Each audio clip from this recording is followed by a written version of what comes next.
Hello and welcome to Infamous, the audio podcast. This is Brandon, or Mutilus on Discord. This is Parker, go by One Who Parks on Discord. And this is Aaron. I go by Treffenwood on Discord. Welcome back. Doing some little podcast recording tonight. So, have you guys seen any good movies lately? Movies? You just jump right into the movies. You better not have seen Thunderbolts, because you son of a bitch told me you didn't want to go. No, I didn't see Thunderbolts. Somebody else offered me to go to see the new Mission Impossible. I did not go to see it. He spoiled the whole thing for me. It's my brother. So I did not know that he did not know this, but do you know how they make the Mission Impossible movies? How they made all of them after the first one? Do you know how? Mm-mm. So the first one was made like a traditional movie, right? You know, screenplay, script, the whole thing. Was the procedure of making. After that, what they do is the writer director and Tom Cruise sit down with a panel of production assistants, and they just map out stunt set pieces. We want these check boxes of cool scenes, and then they build the movie around it. They literally film it first. They do all of that first. Like they do a whole production of just action scenes, and then while they're doing the action scenes, they write the stuff that links them in between. So I found this out with an interview with Simon Pegg. He's like, when I started doing the movie, I started the stunt scenes first, and I asked them like, so what's the context of this scene for my character? They go, we don't know yet. It just because all they have is the stunt scenes, and then they go back later and tie them together in any way. And my brother said that is 100% accurate for this newest one. It is just, he said, it is literally the very first scene of the movie is probably 15 minutes of various characters of exposition about how all the things in the movie are linked to this movie somehow. And then it's just an hour and a half of no holds barred, just edge of your seat fucking action sequences, and my brother just eats it up like candy. He loves that kind of shit. But he was describing some of them to me, and I'm just like, that sounds like a Mission Impossible movie. Like he uses his teeth to latch onto a space shuttle, and while he's making origami or something. Like there's just all kind of. He said at one point in the movie, this is actually one of the things that happened. He asks an admiral to give him an aircraft carrier. And he just does. And so Ethan Hunt just has a whole aircraft carrier. And their characters in the movie kind of like the movie knows itself. So one of the subordinates goes like, you gave him an aircraft carrier? And it basically cuts to Ethan Hunt on the bridge of an aircraft carrier. Like, because of course it is. It just cuts to Nick Fury piloting the helicarrier. And you're like, yeah, it makes sense. Yeah. Checks out. Yeah, it's just, it's Ethan Hunt. That's what he does. So, I find a carrier battle group makes most of my daily tasks much easier. So I don't know about you guys. I didn't see the movie, but I felt like I did because now I don't need to. I do at some point want to sit down and just watch all of them together because I think I've only seen 3 of them. I saw the first 2 because they came out when I was a kid, and then I think I saw Ghost Recon. I want to say. I think that's it. You mean Ghost Protocol, isn't that right? Isn't it Ghost Protocol? I'm not even sure if that's the one I've seen. That's the one that sounds right. Yeah, Ghost Protocol. I saw the one where he suction cups up the side of the building. That's Ghost Protocol. And then loses one of his suction cups. Yeah. On the Burj Khalifa. Green is glue or whatever. Yeah. That is a really awesome. That's an awesome sequence. That's the one with Jeremy Renner. The one with Henry Cavill was also pretty cool. But again, I heard it was good. Yeah. But again, it's just kind of like it's just a bunch of set pieces, and Tom Cruise being extreme, running and jumping. I'm actually a little surprised that kind of movie still gets made. Like I get it, but there was a time when that was all. Well, there's so many movies like that coming out. Like I remember Triple X. Was another like the same thing. It was literally Triple X was literally I'm a stunt guy who just they're just gonna let me be a secret agent because I'm good at stunts. like that was the premise of the movie Triple X, and my brother and I fucking loved that movie. And there were lots of movies like that came out at the same time, and I feel like Mission Impossible is one of the only ones that keeps going. Maybe somebody could quote. Well, I think part of it is like the production cost of those super stunt movies is really high. Yeah. And so unless you have a big fan following for your franchise, it's probably hard to get those movies made as like an independent project. Maybe. Because like you were saying, like Fast and Furious is definitely one of those things. Like we need the car to jump the tank, or the tank to jump the highway, and you're like, so that's in the movie, and that's going to cost $8 million, and then the rest of the movie gets made. And so if you're just some random guy, like I wrote this cool movie, and you're like, yeah, no one cares. Okay, speaking. Go ahead. Remake Beauty and the Beast again. It'll be fine. I did lie. I did rewatch one movie the other day with my daughter because she is 11 and she really wanted to see Jurassic Park. And I was like, I think I was 8 when I saw maybe 9 when I saw Jurassic Park. But I told her, I was like, I saw Jurassic Park and I was totally okay with super scary dinosaurs because I was a huge dinosaur nerd kid, right? Like I was cheering for the dinosaurs. Like as suspenseful and eerie as some of those raptor scenes are, like I was super excited to see a raptor jump on a person. Like that was super fun. So I was like, just so you know, that it is gory and there are jump scares. Are you going to be okay with that? And she's like, no, I think I can handle it. My wife said, she's like, do you think she'll be like really disappointed? I go, by what? And she goes, by like the effects. Because she's seen, some modern movies. And I was like, no, you don't understand. Like, no, they're so much better. They're so good.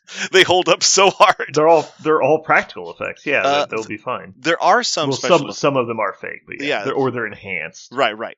But so many of them are so strong. Like it's visually, it's an amazing movie. And I was actually watching some VFX. There's lots of VFX content creators on the internet, and they talk about like how modern VFX are terrible, like how so many of them are terrible and why they're terrible. And they often reference Jurassic Park as this moment of clarity where Hollywood threw a lot of money at something and made a really good looking movie with special effects, and they didn't somehow miss it. But I think it's also because they're breaking ground. It's extraordinary for that reason. Broke ground as well. But anyway, Cecilia loved it.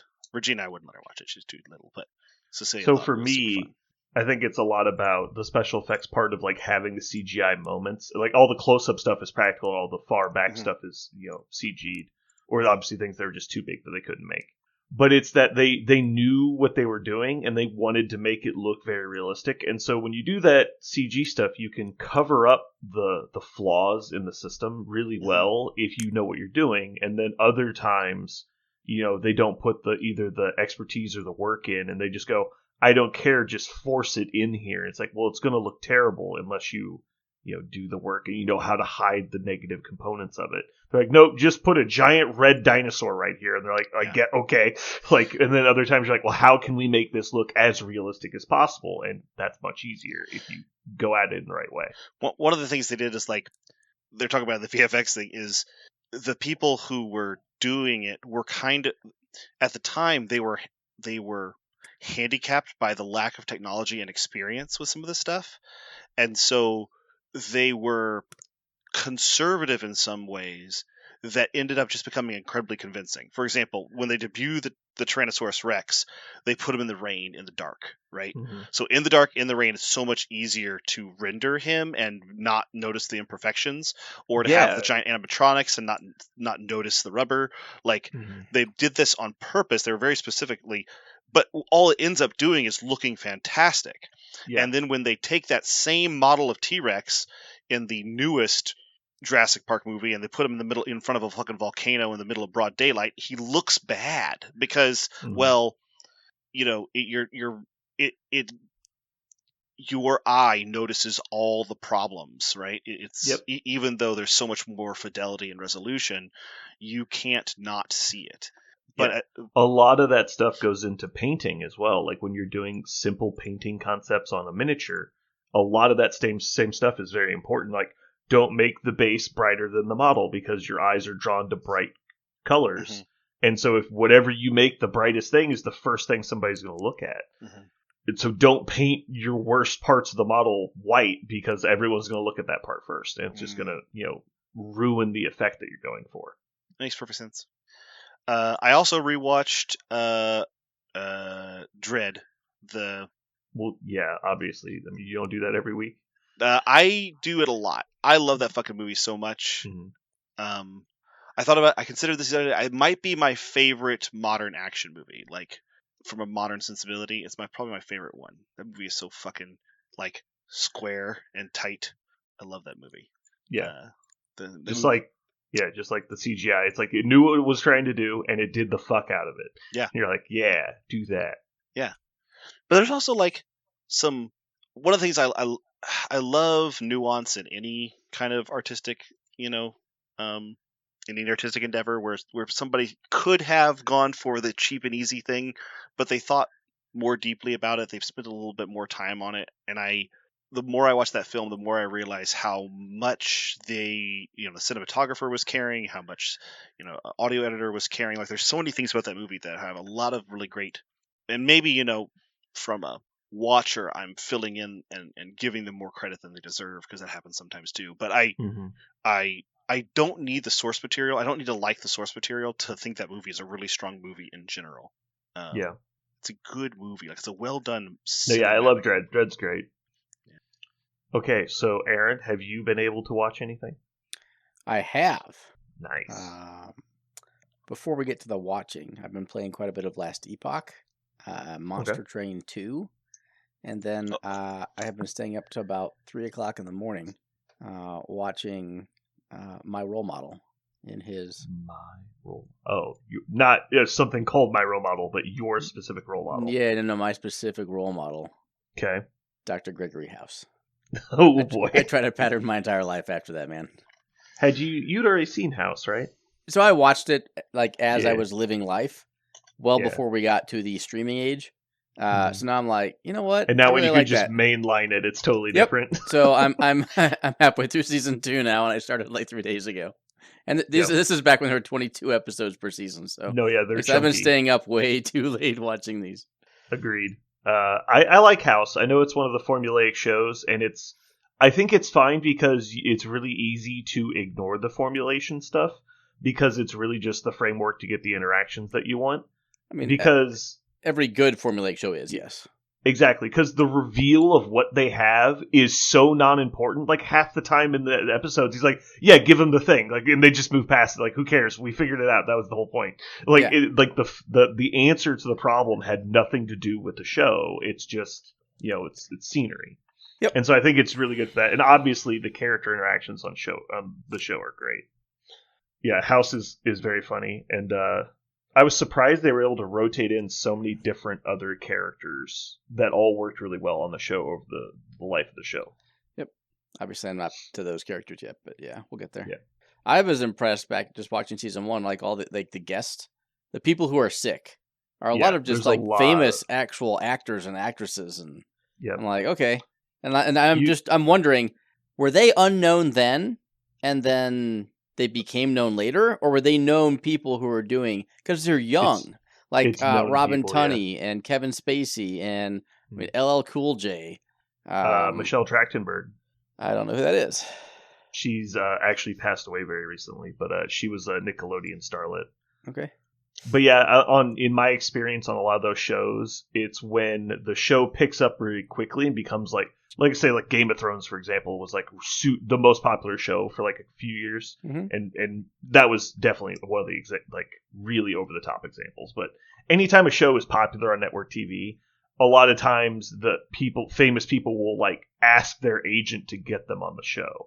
And that's how a lot of that stuff comes about. They're like, hey, I want to be on that show. I like that show. And then, so they make them a patient on the show. This was season 1. Like, no one knew anything, right? They were all shot before the show was either going to be popular or not. So. Yeah. No, yeah, the casting director you can always tell, too, because Blacklist is very much the same. There are so many hugely famous people that come through Blacklist. It's really impressive, like, the number of people that you see on the show over the 10 years it's been running. But yeah. No, I liked House a lot. I need to rewatch that whole show. I keep telling myself, I think I've watched the first 6 seasons, but I did it in college back when it was only on DVD or Blu-ray, or probably DVD at the time. So like I have all the services I need to watch. I need to watch it again. I told myself I wanted to rewatch Rick and Morty, so I've been rewatching Rick and Morty in preparation for the new season. But I would really enjoy House because I have a really strong memory of most of it, but I'm sure I would have a lot of surprises. The problem with House is I actually like watching House, and right now I want to do other things while I have TV going, but it is really good physical comedy as well as audio. Yeah, there's a lot of I'm not going to cite gags. There's not gags, but yeah. Let's all say like Will Ferrell, in my opinion, like his verbal commentary in the movies is very funny. But what really gets it, like what gets him so high for me, is the physical timing that he and a lot of the other cast tend to have together. Like him and John C. Reilly. Like if you just listen to Step Brothers, it's very funny. But if you watch it, it's twice as funny because like you see people catching side eye from the other side characters, and like it makes the joke so much funnier. Like the perfect timing in which like they do their gags, it helps a lot. But yeah, so on House, I would say more so than most other procedural comedy dramas is he has very good physical comedy as well. Yep. Was it Hugh Leary? What's his name? Laurie. Hugh Laurie. So I've been doing a lot of the train painting lately, so I've just been putting on stuff I've seen before and having it on in the background. And I started rewatching several shows because I would over the course of many hours get bored with what I was watching and change something else. So I started rewatching Burn Notice, which I liked. It's not as good as I remember, but it's still enjoyable. Mostly I just like Bruce Campbell, I think. And so having him on a long-running TV show was kind of nice. Cool. And I also started rewatching Firefly, exactly as good as I remember, which is great. It's always funny because every time I rewatch Firefly, it's like I get through the first 2 or 3 episodes, I'm like, is this not as good as I remember? And then like right around that time period, you start asking yourself, has this not aged as well as I thought it would? And that's when it picks up and you're like, okay, yeah, no, it's just as good as I remember. I'm sure you guys have never heard this before, and I don't know if you guys care about Firefly as much as I do, but apparently it's supposedly finally getting a reboot. Unless, again, I got trolled by another bait. Never. I'm checking now. It's so many times.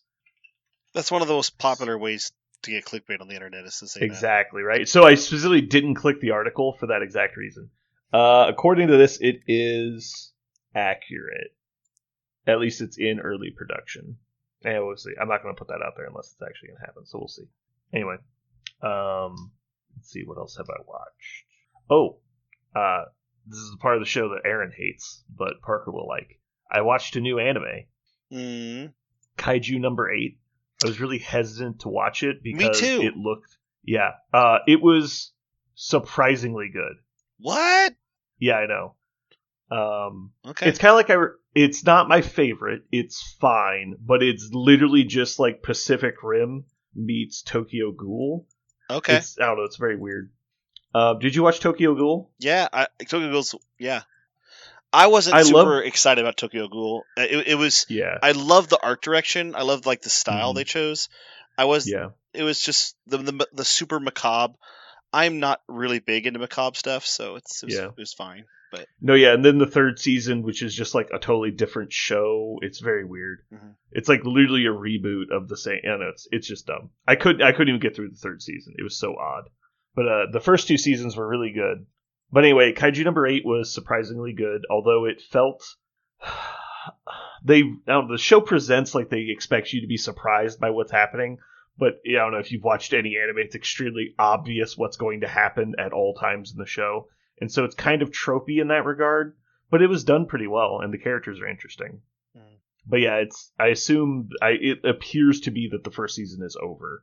But it's really short. It's only like, I think 8 or 10 episodes. And so, but now I'm expecting the 2nd season at some point, but it was pretty good. I don't want to spoil anything because obviously it's fairly new. Okay. I'm about to go on a trip for a week, and I think a short anime would probably be good to kill time. Going to Florida. Not Florida. Going to nearly Florida.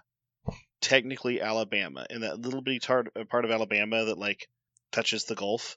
We're on the Gulf Beach. You're Alabama. Florida adjacent.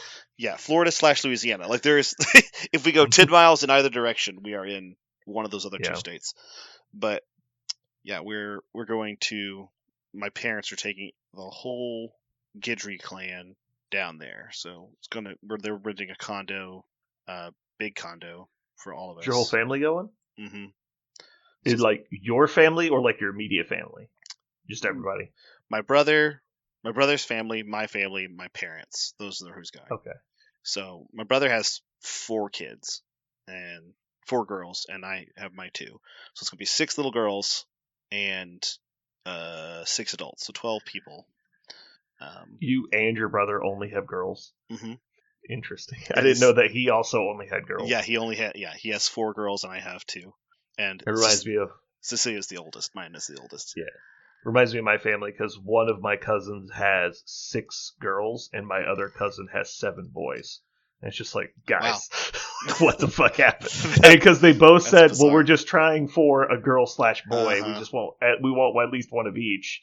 And they just kept having kids. So they were like, all right, we're calling it. We're tapping out. Like, it's over.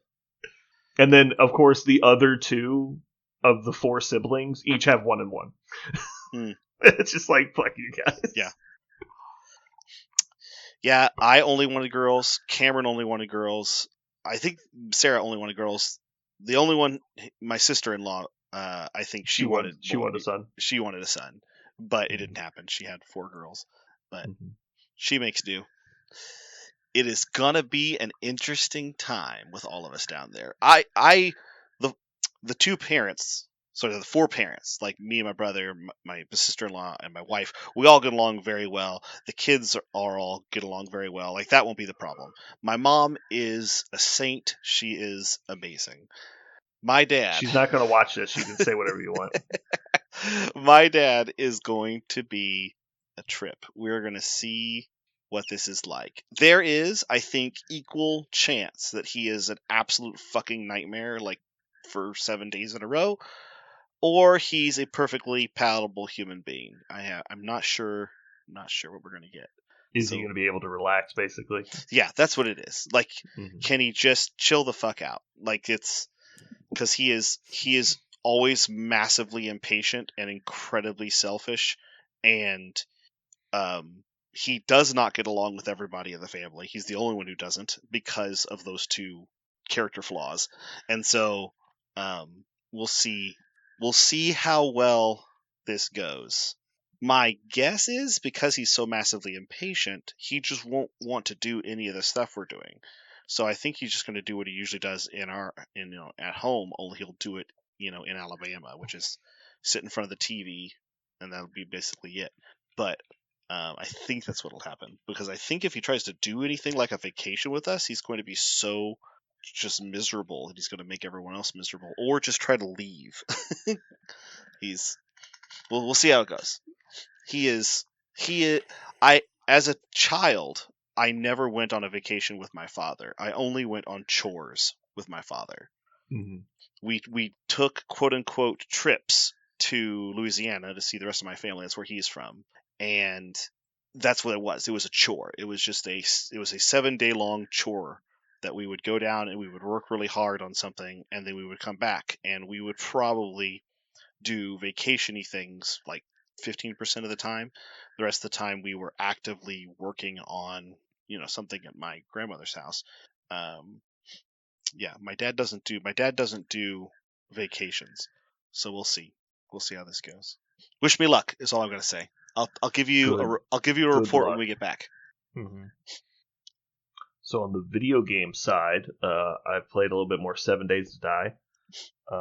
I decided to move my base because, like, I'm in my original base is in like the starting area, so I tend to have to travel very far to get to the things I'm doing now, and then drive all the way back to my base. And so I moved my whole base to the new hardest zone that I just got into, and I basically built a bunker, which is pretty cool. It's made out of like concrete and stuff now, so I'm very secure. But you, to move your forge, which is what you craft metals and stuff out of, you have to first, before you can pick it up, you have to take all of the stuff out of it. Well, the way the forge works is you basically smelt down like raw materials into like ingots and things, and they're stored inside there until you go to craft things, and then you craft them out of the forge. And so over the last however many hours I've been playing it, basically anytime I get extra stuff, I just throw it in the forge, because that's where it's going to end up anyway. And then over the hours, it's smelted into these raw materials. Well, you can't just get them out. You have to re-smelt them into something else. And so I'm now re-smelting them back into the raw materials so that I can take them out of the forge. And so it takes like as long as it took to put them in to get them back out. And so I'm like, damn it. So I could just leave my forge here with all of my stuff, or I could slowly pull those materials out of the forge and then take them to my new spot. And so I basically like left my game running for a long time while I was not playing, trying to get the materials out. But because there's constantly zombies spawning to try and kill you, you can't just like AFK or you'll die, and then the game freezes when you die, so it wouldn't even do anything. So that's going to be fun. Your game keeps popping up now that I know what it is, it keeps popping up everywhere. In Assassin's Creed, they just did I did not know when this became a thing. It makes perfect sense, right? Is this cross-promotional thing that a lot of games are doing now, where games will partner with other games and make, costumes inspired from other game systems or weapons or armor, like equipment. And so 7 Days to Die is partnered with Ubisoft. So Assassin's Creed Shadows has a 7 Days to Die mission theme and a 7 Days to Die armor theme. Yeah. That's crazy to me. Yeah. I just played through it. It's like of course it's AC Shadows, so their version of 7 Days to Die is this like zombie mission that you go on where, an Oni has possessed, villagers or whatever. But it's like, but yeah, and then you can buy armor that's 7 Days to Die themed, where it's all like it makes your assassin look like a zombie, right? Is the point. Well, there's no Assassin's Creed stuff in my game, so right. That's the thing is they don't go back and forth always. Yeah. They're just paying to get their game in Assassin's Creed. Yeah, basically, yeah. It's cross promote stuff. So, I played that. I don't have anything else to do in Assassin's Creed, but I also, Aaron, I playing hard. I probably played 4 hours of Monster Train 2 today. Ooh. I did not know that game was coming out until I downloaded Division 2 because it's free now for me. I love the Division 2, but my brother wants to play it again because it's summertime and we don't have any more games right now. And they're about to drop their last expansion. They've been doing a lot of work on that game. It's like 5 years old now, but they've done so much work on it. It's supposed to be a much stronger game. I'm going to play that. Space Marine 2 went on Memorial Day sale, so I bought Space Marine 2. But while I was looking for those, what popped up on my Game Pass for Monster Train 2, and I was like, fuck yes! Hit that button as hard as I can. So even though I have 2 other games on the back burner right now, I've been playing nothing but Monster Train. God, that game is so fucking fun. It is. I still play Monster Train 1, like, on a semi-regular basis. I was playing it earlier this year, yeah. Yeah. I won't have any spoilers, but Monster Train 2 should be something that can keep you occupied for the next, 1,000 hours. Yeah. Over the course of a long time, right? You don't have to dedicate weeks to it. Yeah, I love playing it, and I love okay, cool, I played a bunch of it, but I'm going to do something else because I don't need to play Monster Train right now, and Monster Train will wait for me. But yeah, I love the improvements. I love. It's just the same game, right? Again, it's just more of the same. I think it's a little harder than the original, to be honest. Oh, you think? Mm-hmm. I'm only on Covenant. I'm only on Covenant level 4, so I don't know how far you've gotten so far. But so I try to take one of the primary, like the Banished right now, and I do it with one of the secondaries. I get to Covenant 5, and then I go to another secondary. And so I kind of get one playstyle with a bunch of the different secondaries, and then I'll do the same thing with faction number 2. And that'll take hundreds of hours to get through. Maybe I'm wrong. Maybe I'm just bad at the game. Well, there is something I will do that I think not a lot of purists. I'm not a purist. I am 100%. I will reload the very first stop probably 5 to 10 times until I get a good start. I do not like trying to plow through a terrible start. I really don't like that. I really don't enjoy that.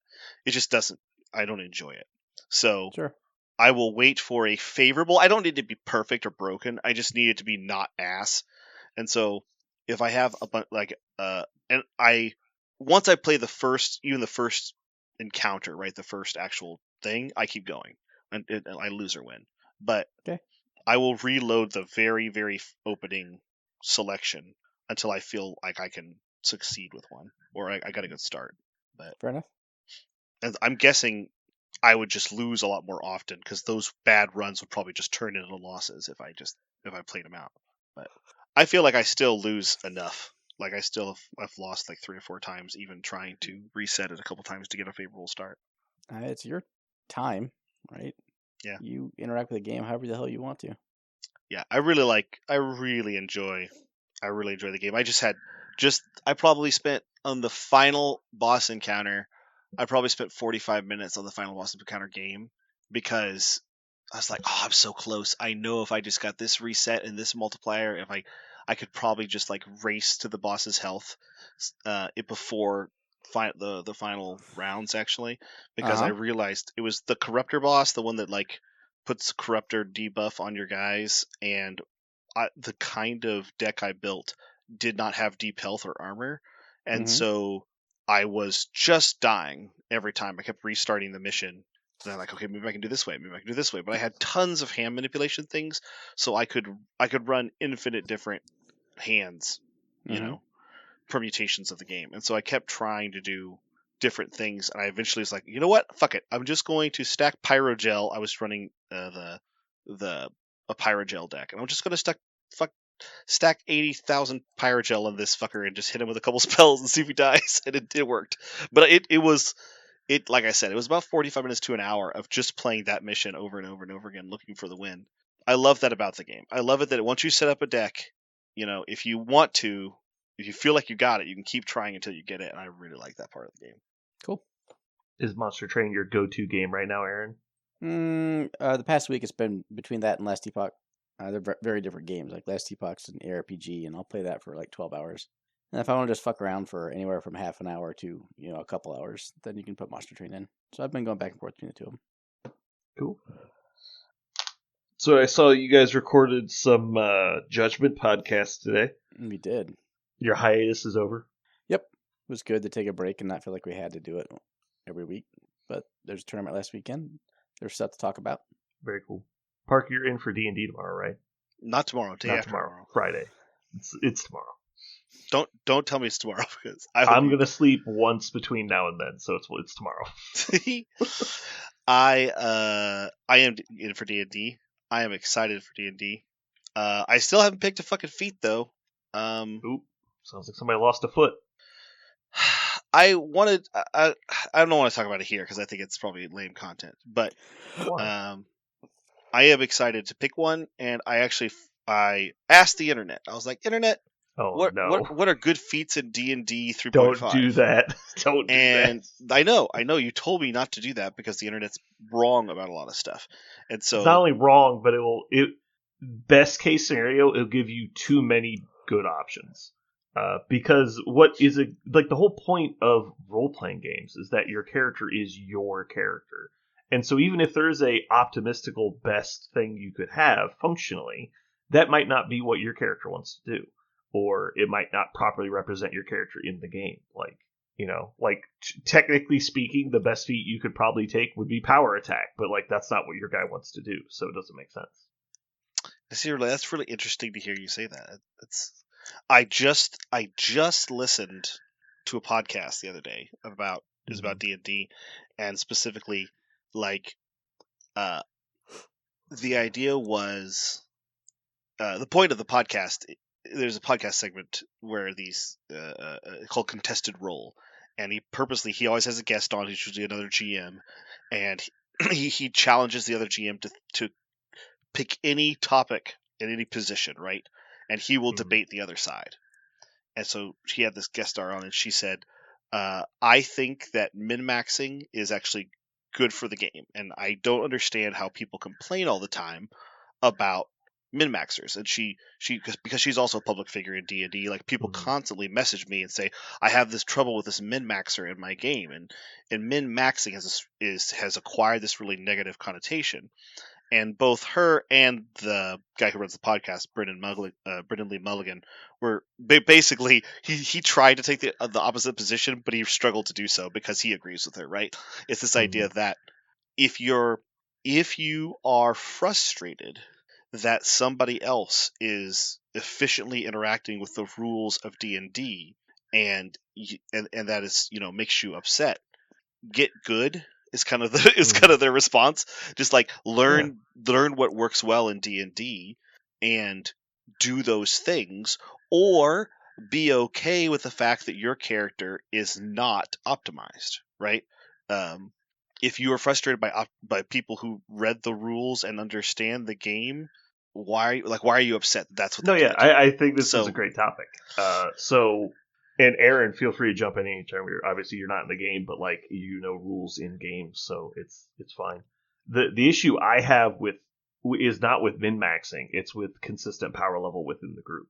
And so, if let's say you have a 4-player party and your character is min-maxed to a power level 10 out of 10, and you've got 2 5s and a 4 in there, one person is basically doing way more than the other people, which is not directly a problem if the other 3 people don't mind that they're doing 50% of the output of the 4th character.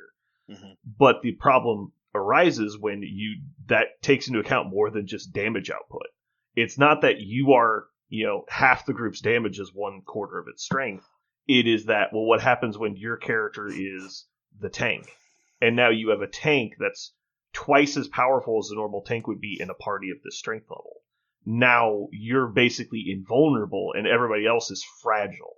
And so anything that threatens you is completely deadly to anything else in the party. And that's usually the topic I bring up the most. Right. So if we need to be okay with your character being functionally immortal to let the other people play the game, in which case it gets extremely boring for you. Once you realize that nothing will ever hurt you, then you start making dumb decisions in the game because you are functionally immortal. And that's if the GM is not willing to threaten the other people in the party to threaten you. And so, in vice versa, if I make things strong enough to fight you at a competent level, which would be appropriate for your character, nobody else can compete in those fights because you're way overtuned for those people. And so that's when the unbalance starts to become a problem. And if I think there's a great character aspect of, let's say you're playing the Fool, and your character is intentionally designed to not be effective in combat. Mm-hmm. And it's like, let's say you're a jester or something, and like you're like the comic relief of the party. Like, I don't know if you saw The Witcher, but you're like the bard guy that hangs out with him. It's like he's completely useless in a fight.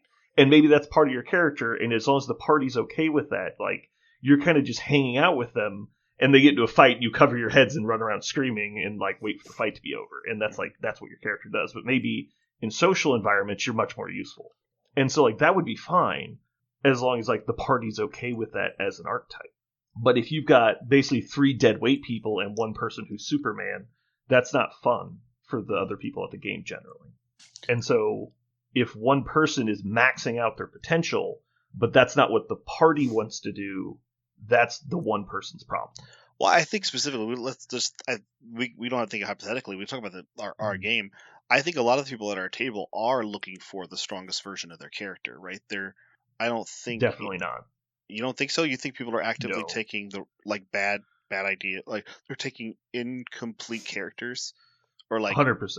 Yeah. Oh, okay. Yeah, nobody in our group is playing an optimized character. Okay, now the most optimized character in our group is Connor, and he's far from optimized. Oh, see, now that surprises me. I had the opposite opinion of the people at the table, mostly because I don't know all the things that they do, or like the optimum version of what they do. No, so like Connor and Ryan have both played like optimized Pathfinder characters in the past, where the whole thing is like find the most efficient way to play the game. And that's not that hard if you put the time in, right? Right. But in the settings we're in, either Pathfinder or 3.5 D&D, there's dozens of books and hundreds of other sources of information that can go into playing the game, and I'm the arbiter of what's allowed. And I already allow most of what's in 3.5. There's select things that are not allowed because they're obviously broken, but I try to rein it in even further than that. And like, these are the clearly broken things that are still within like the bell curve of what could be expected. And so like there's spells and stuff that I've told Connor, it's like, hey, this is basically like, this is sealed away until you guys start fucking with this shit. It doesn't have to be in the game. But if you start casting spells like Black Tentacles and celerity and stuff like that, the enemies are going to gain access to these things, and that's a good way to get people killed, because stuff like that is generally not okay. Like if the enemy wizards that you guys have been encountering just knew how to cast Black Tentacles, they just put it on the party and you guys all die. And it's really good against enemies, but if you have to defend against it, it's like not worth it. Oh, I get that. And I'm not saying, sorry. What happens when all the enemies also have haste? It's a completely different situation. Sure. Yeah. Yeah, I get that. But also, I don't. Now, this is kind of part of the argument of min-maxing, right? Is if the GM only just keeps things at parity, then you will never feel as if you're leveling up, right? Because I think the point, one of the feelings of leveling up should be, and this is not speaking directly of the game right now, just kind of in general, right? Like, you should feel as if you are gaining advantages. Yes, there should be commiserate challenges, so mobs are not going to stay exactly as bad as they always are, right? But when I gain the ability to gain an extra swing when I swing, if every one of my opponents immediately got the ability to block an extra block when they block, that would be very, very annoying. Or not annoying. It would feel as if I am not leveling. Why did I even gain an extra attack if all the opponents are now as good at blocking the thing as I am at attacking the thing? Yeah. So and I think you do as much, right? None so far we haven't encountered a wizard to cast haste on their bad guy group, right? And maybe that'll happen one day whenever we goof up and fuck up and go up against, a well organized force. But I think it would be what's the best way to put this? Using strong things that exist in the game. I guess you shouldn't feel as if you're like it's a nuclear option, because that's kind of what you're describing, is right? It's like a stalemate like that, right? We can't push the button because if we do, it's mutually assured destruction. I guess we could just say that's what it is, right? There's a section of this game that is mutually assured destruction. It is like a nuclear weapon. If you push it, everyone pushes it, everyone dies. So nobody pushes it. I guess that's what you're saying? Is that kind of what you're saying? I wish that didn't exist in the game, but it's more that like there's aspects of the game which are overpowered and abusable, and if you guys are going to abuse that, I'm going to abuse it back at you. But as long as you're not trying to abuse those rules, I won't do it against you. Does that make sense? Sure, but I mean, you just don't. You think if that's the case, just don't allow those things. Yeah, I feel like if there is a nuclear weapon, right? If there is a button that when you push this button, everything always dies and you always win, then it is game breaking. I agree. It ruins the challenge of the game.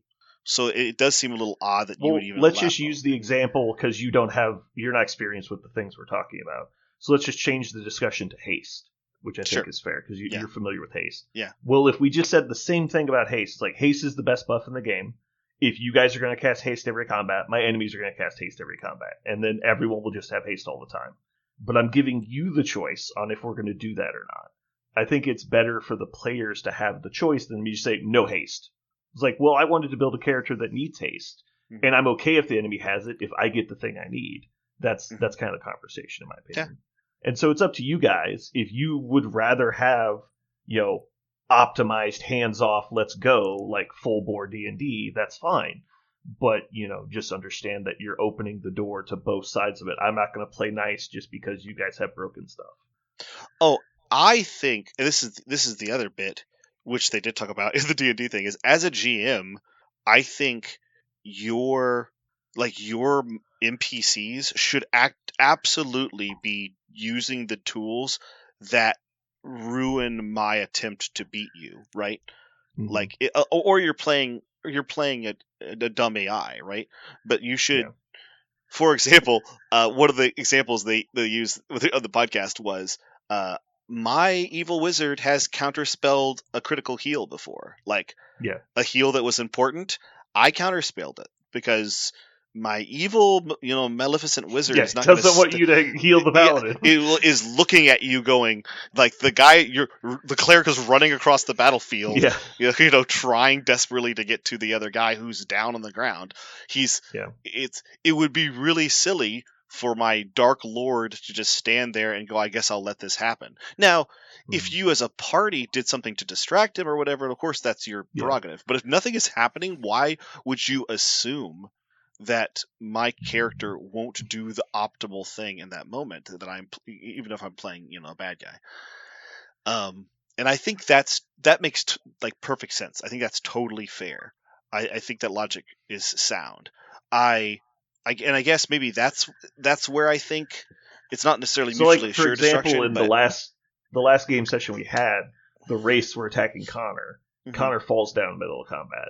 Mm-hmm. The next round, nobody had gotten to Connor to distract the Wraiths, so they should just kill Connor. Like, they can coup de grace instantly defeat him and make a new Wraith out of his body. But instead, they charged the rest of you because, like, they're intelligent creatures and they chose to, right? So, like, technically speaking, my best avenue of victory was to kill the wizard. But I decided to not kill him as a, like, GM discretion move, where it's like, yeah, they probably would just kill this person because it's advantageous for them, but they're going to do this, which is, still a logical decision that they could make, but that preserves a player's life. So, like, do you think I should just kill Connor in that example? Because nobody had really taken steps to save him? It's interesting. Should you have killed Connor in that position? And again, that kind of comes down to my general philosophy as a GM is like, I'm okay fudging the numbers a little bit if it keeps people alive when RNG is what's deciding the fate of the game. Mm-hmm. But if somebody's it's kind of like free will, right? You made the decision to put yourself in this incredibly dangerous situation, and you knew that going into it. Like, you made this choice. Like, this is your bed.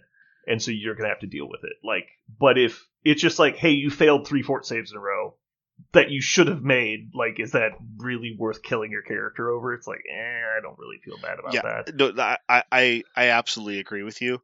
Whenever when it's mathematics, I think that's which is, RNG is killing you, not your decisions. Like, right. I generally am okay saving PCs when that happens. Yeah, I think you're 100%.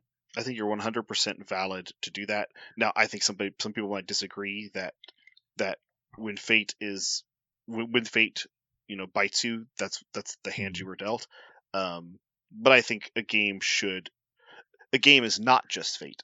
A game is interpreted fate, right? So yeah. Therefore, no. If it was true fate, yes, but that's not what it is. It's interpreted faith. That being said, the decision to not kill Connor in that moment is an interesting one, because if they're intelligent creatures and they're looking around and there's lots of sentience that are attacking them, does it make sense to wail on a dead thing, or like for somebody to fall down? Yeah. For somebody to start dying, does it make sense for some? I feel like it makes equal sense for them to continue. I don't know. Given that they're intelligent, strategic beings, what they should do is they kill Connor, and then because they're incorporeal, they just go into the ground. It's like, you guys really have no way to fight them anymore. And then when Connor turns into a Wraith, he just joins them underground, and then they can either continue fighting you if they want, or retreat because they think they're going to lose the fight long term. Oh, right. Are they that clever though? Is there a? They were intelligent, yes. They tried to trick you guys into the forest. That's true, I suppose. No, yeah, like normal race are not that intelligent. These race were specifically intelligent. Okay. But yeah, no, like they can be really devious if you want them to be. Which is why Connor assumed he was dead. Like, he was making a second character while we were in combat rounds. Yeah. He's like, all right, well, I guess we're going to make another wizard. This guy's named Wizard 2. The re-wizarding. Yeah. Aaron, is this conversation not interesting at all for you? You are correct. Okay. All right. Well, I think we've talked about enough then. We'll move on. Okay. Aaron, you don't like role-playing games? You only like role-playing games when you right-click enemies? Yes. Okay, correct. That's fair. Alrighty. Well, let's go ahead and move into Mojo World for today. This week, we are going to do festival food. And so this is like carnivals and fairs and stuff like that. All right, Parker, you get to go first. There's only one correct answer. One correct answer? Mm-hmm. You will be judged heavily. I doubt that. But I'm going to go with funnel cake as my first answer. That was the correct answer. You bastard. I was picking funnel cake. Mm-hmm. All right, Aaron, you're up. Soft pretzels. I hate those, but I see why people like them. I have tried them many times because they look so good, but there's something about them that I really can't stand. But so for me, soft pretzels are a lot like popcorn. I will never go out of my way to go get them. But if somebody has it and offers it to me, I eat it. And I'm like, this is good. But like, it's not good enough to get me to go get it on my own. All right. Going down, we're going to go with cotton candy. Mm-hmm. I like me some cotton candy. Although you can kind of get that everywhere. And it's not, there's no like good cotton candy. There's just cotton candy. Like it's not, there's no quality level of cotton candy. You're with you. Yeah. But then I'm going to go with ice cream. Like fried ice cream or just ice cream? Any form of ice cream. There's a lot of types that you can get at fairs. Like you can get the Ninja Turtle popsicles, or you can get like a regular ice cream cones. Yeah, there's sundaes, like any kind of ice cream. Like I'm not very specific. Like as long as it's got ice cream in it, I'll eat it. All right, Aaron, what's your second pick? Snow cone. Oh, you son of a bitch! You son of a bitch! I hate you. I hate you. I'll give you the opportunity to veto him because I'm going to say that falls under ice cream, but I know it doesn't. No, it doesn't. That's my argument. It's exactly the opposite. Syrup and ice. Fuck exactly. Fuck you. That's 90% of ice cream. I had to take funnel cake because you were all going to take it, but I wanted it so bad. I love snow cones so much. God, but you knew you had to take funnel cake first. I knew I had to take funnel cake first. You fuckers. See, we're all on the same page here. When nobody had it, when nobody had the snow cone, I was like, I'm going to get it. I'm going to get it. All right. Son of a bitch. Parker, you got your final two. You made my night, Parker. Oh. Ripping out your worth rug. all the D&D talk. Okay. I really like, I don't know what exactly this is, so I'm going to call it this, and let's see if you guys know what the fuck I'm talking about, and I'll leave it there if you know what the fuck I'm talking about. A skillet stir fry. Do you know what that is? Where they take these giant skillets and they just put like potatoes and chicken and green peppers and onions, and they just give it to you in like a big handful, basically. Yeah, it's basically American stir fry. Yeah, it's what it is. They usually call it a skillet. It's usually on a big cast iron skillet is the way they do it. But I don't know skillet fry, skillet bake, something like that. I'm going to call it. It's not a bake. It's skillet. It's basically it's like kind of like stuffing, but it's not stuffing. It's just like it's usually just big it's like chunks. potatoes and meat and some other veggies. Yeah, and it's just fried. Yeah. I'm going to skillet stir fry. So what I think. I'm just going to call it skillet. Yeah, skillet. Yeah, just mash. I know. Skillet mash. Sure, it is. It is a skillet. Kidding. Whatever the hell you want to call it. Yeah. I really, really love it. The best one in the world is at Silver Dollar City. They have like 5 different kiosks around the place. It's all the same stuff. Oh, so good. Big fan. I'm pretty sure that food is very specific to Silver Dollar City. I have seen them at other places, though. I've seen it on food trucks. Yeah, I've seen it on food trucks before. Okay. Yeah, but you don't usually see that at like a random festival. It's usually at like specific things. I'm not going to veto it, but it is definitely not what I would consider festival food. Really? Yeah, it's fine. No. That's just like down home country kitchen or country eating. Like we have a country kitchen, which I think is a chain. And you get skillet, whatever. You know, it's just a southern food, not necessarily a festival food. But sometimes you can see it with eggs. You were really, really happy for it, so yeah. Oh, I can replace it if you really want me to. No, it's on the list. No, skillet fry, you're on there. It's good, like it's worth putting on the list, but I just don't know how famous it is. I think it's unique to your upbringing. God damn it! This last one's. I don't know its name. I just know the sound it makes when I eat it. So this. I can't pick this one. It's not. No, I can't even try it. What I want to say. A lot of good choices. The thing is, I want a cold treat, but you guys have taken all. But they're all gone. You guys have taken all the good ones. Fuck you. Makes me really upset because that's my favorite thing at a fair is something like a slushie. But iced tea. I'll give you iced tea. I'm actually not a fan. I'm going to think right now. You killed my list. Frozen banana. Can I go with a smoothie? Can I get a smoothie? Smoothies on there? No? Okay. No. We're not fucking going to Jamba Juice. It's a goddamn carnival. I'm trying to think of one.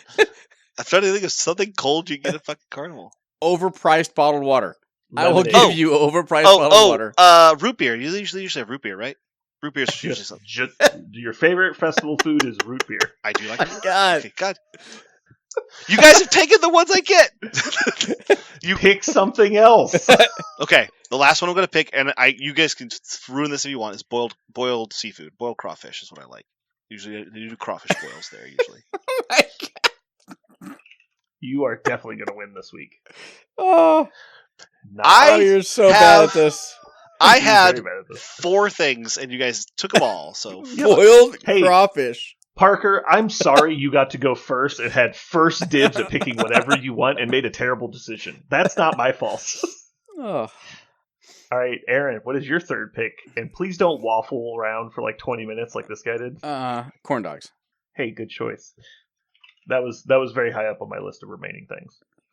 I'm going to go with barbecue sandwich. There's almost always in the Midwest some kind of barbecue pulled pork sandwich vendor or something.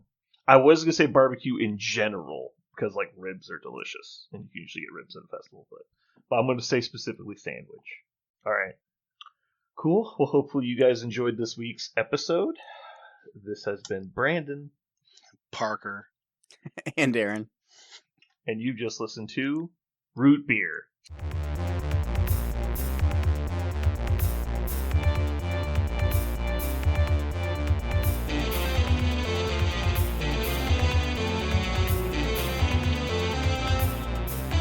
So what are we going to call this thing?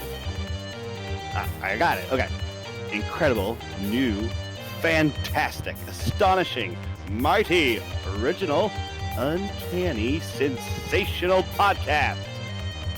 I'm just going to put down infamous.